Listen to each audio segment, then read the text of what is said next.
Episode 1 of the long-awaited Percy Jackson show has finally been released, and in honor of this historic moment, I set out to find as many differences as I possibly could between the book and the show. What I thought would be a pretty short task actually turned out to be a much longer one, because the show makes quite a few changes. The show opens with the first few lines as the book read verbatim. However, the following scenes never happened in the book. We see some of Percy's experiences as a kid, seeing mythological beings like Blackjack, a character who, by the way, appears much later in the series. While the book stated that Percy had strange experiences as a child, it never went into detail about them like this. We also see Percy and Grover playing mythomagic, something that is also introduced way later in the series during the third book. And that flashback scene of Percy talking with his mother about the Greek hero Perseus never happened. The show then cuts to the events in the museum, which is where the book actually starts, but it's in this scene that Chiron, or I should say Mr. Brunner, gives Percy the pen. In the book, Chiron throws the pen to Percy in a desperate attempt to save him as he gets attacked by Miss Dodds. The next scene of Percy and Grover sitting outside the museum is exactly the same, but Percy seems to use some sort of telekinetic power to throw Nancy into the fountain, whereas the book describes the water reaching out and grabbing her. Miss Dodds also reveals herself right then and there, and the entire fight between her and Percy was cut from the show. She sort of just falls onto Percy's sword, which was a little disappointing. It also seems that Percy's pen vibrates near monsters, which doesn't happen in the books.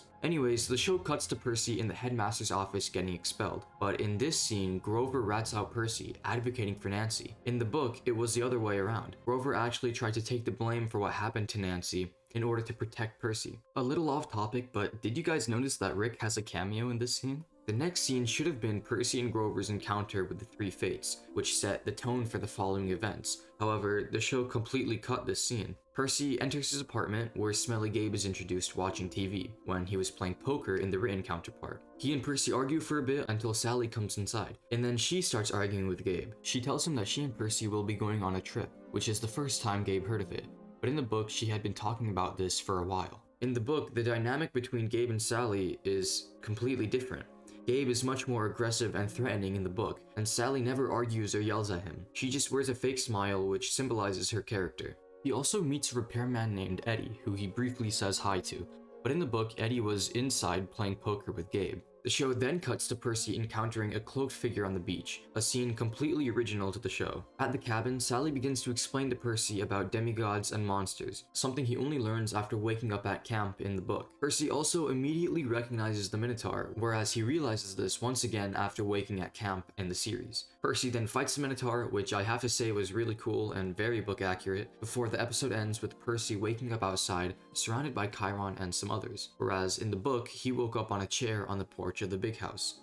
Episode 2 starts with Percy drifting in and out of consciousness. He sees Annabeth, who says the "you drool when you sleep" line. While this same scene happened in the book, Annabeth asked him about the summer solstice instead. Next, Grover introduces Percy to Dionysus on the porch of the big house. In the book, this meeting also included Annabeth. It's here that Percy learned that demigods and monsters exist, and where Annabeth said the iconic "you drool when you sleep" line. Grover also seemed much more afraid of Mr. D in the books than in the show. Chiron then gives Percy a tour of the camp and delivers him to Cabin 11. In the book, Annabeth was there and continued Percy's tour of camp. Percy also tripped and fell on his way into Cabin 11, which wasn't in the show. We get a scene of Grover talking with the Council of Cloven Elders, which was never in the book, and Grover's meeting with Mr. D and Chiron also never happened. We see another scene of the cloaked figure, which is show original, just like episode 1, and then Luke takes Percy on the rest of the camp tour. In the book, it was actually Annabeth who took Percy instead of Luke, and that's where their friendship began. The bathroom incident in the show happened much later than in the book,